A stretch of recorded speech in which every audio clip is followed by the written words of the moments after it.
Today on 21st Century, a murder that shocked the community. This little girl should not have been killed. We've all let her down. Like, at every level of society has let this kid down. And the call to end violence against a country's native peoples. I have a daughter, she's 21, and every time she goes out, is she gonna come home? Like, it's call me, let me know where you are. Canada's missing Indigenous women and girls.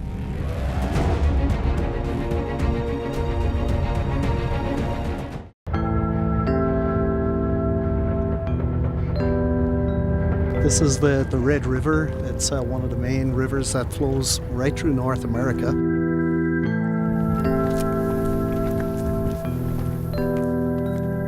But this is the Alexander Docks in Winnipeg.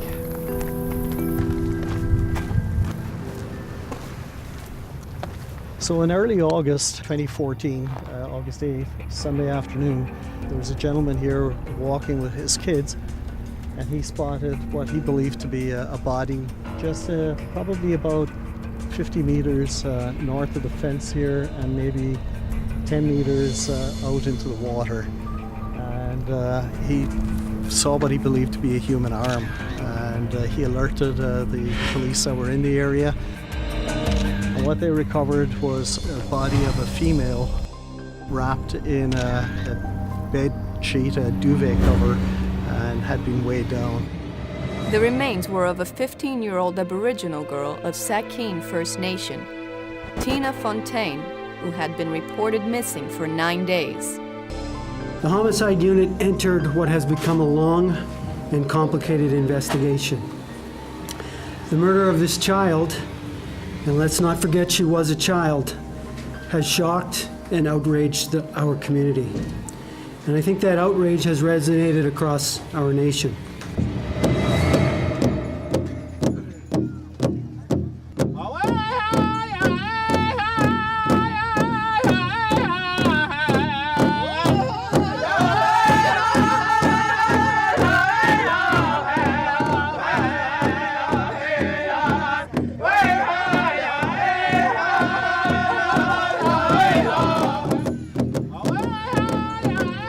Her death sparked a march through the city streets and renewed calls for a national inquiry to provide answers.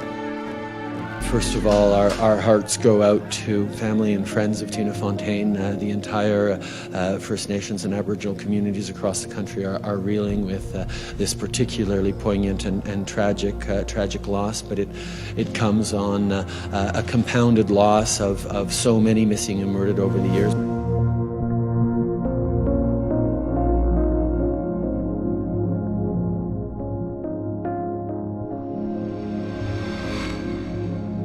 Tina's family is not the only one to struggle with loss through violence.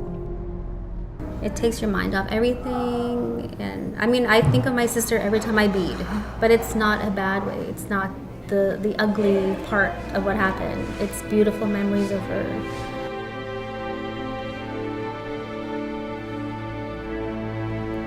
At the Kanekanichik Center in the north of Winnipeg, sisters Jerry Lee Pangman and Kim McPherson have a Thursday evening ritual. Yep, one bead at a time. We always make jokes about beating, like beat it like Michael Jackson, beat it, or one beat at a time, like one day at a time. Just really nerdy jokes. Jerry Lee and Kim are just two among dozens of women who come to the center each week, which offers support to Indigenous families affected by violence, homicide, or who have missing family members. We used to be, when we were in our teens, 12, 13, we used to beat at home, right? And same with our sister Jennifer. Jennifer, a mother of 2, was murdered in British Columbia at the age of 41. Many families feel that not enough is done to support Aboriginal communities facing these crimes. When our sister went missing, there was an actual error on her identity. They actually mistakenly put Caucasian. We decided we're just going to leave it as Caucasian because she'll get more attention you know, instead of changing it to Aboriginal. The thing with a lot of Indigenous families, it's not just one tragedy, it's multiple tragedies. Like I've heard of one family where there's been 4 or 5 women that have gone missing or have been murdered.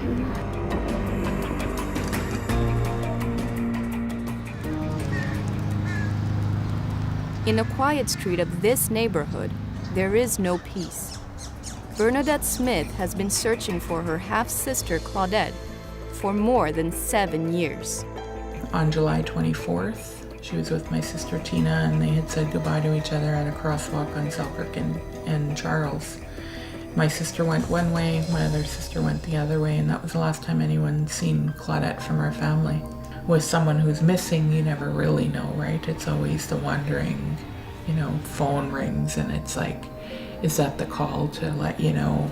Or doorbell rings and, you know, so you're always left constantly wondering. You're always left, you know, driving past the field and thinking, you know, could she be in that field? Like, it's very difficult. Like, it's not something that you can move on and kind of heal because you have no answers. Like, there's nothing. What can you find? Like, we live in such a big country where there's so much field. Manitoba has the highest population of Aboriginal people among the provinces, and many are extremely concerned for their safety. Well, even as an adult woman, I'm very careful when I walk the street, and, you know, because people just, like, there's a lot of creepy people out there. I have a daughter, she's 21, and every time she goes out, is she gonna come home? Like, you know, it's call me, let me know where you are, or I'll call her. You know, I'm constantly worrying about her, and it's scary. You know, my sister was an Aboriginal person. She was a woman. She was someone who had a known drug addiction, and she also had a criminal record. So we felt all of those things played a role in, you know, the police not taking action right away, and the response we got with, you know, she'll turn up, she's an adult, she's out there somewhere. There are 1,183 police-recorded incidents of murdered and missing Aboriginal women and girls in Canada since 1980. A figure so high that this monument was commissioned in Winnipeg to honor their memory.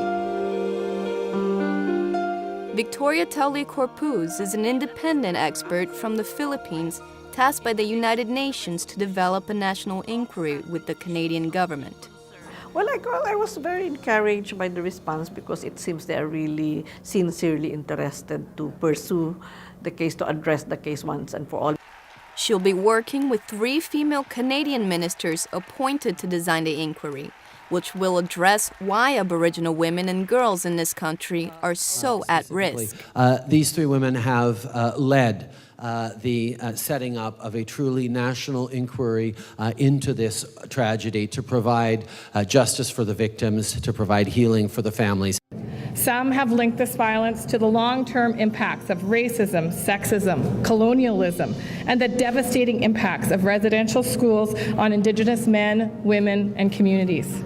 But I think the more important thing, and this is what I stress with them, that they include Indigenous women who have really suffered from this problem, because they will be the ones who can say what can be done. Women like those in Winnipeg. And with the inquiry underway, new evidence provided by the members of the Winnipeg community led to an arrest. Today, I'm informing the public that Raymond Joseph Cormier has been charged with second-degree murder in the death of Tina Fontaine. Cormier, 55 years old, had been traced by Winnipeg police to Vancouver and has a preliminary trial hearing scheduled for May 2017. This was wrong. This little girl should not have been killed. We've all let her down. Like, at every level of society has let this kid down. She had so much potential, like every other kid in the world, and this is what's happened to her. But the way the community pulled together, the entire community, pulled together to conclude this investigation. We couldn't have done it without the people of Winnipeg.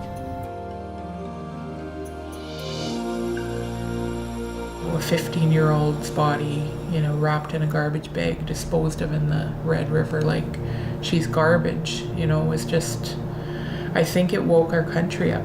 I think people started to see that could be their daughter, right? That could be their sister, that could, they now started to see themselves reflected in that, and that it could happen to them, and that, I need to do something about it, I need to get involved.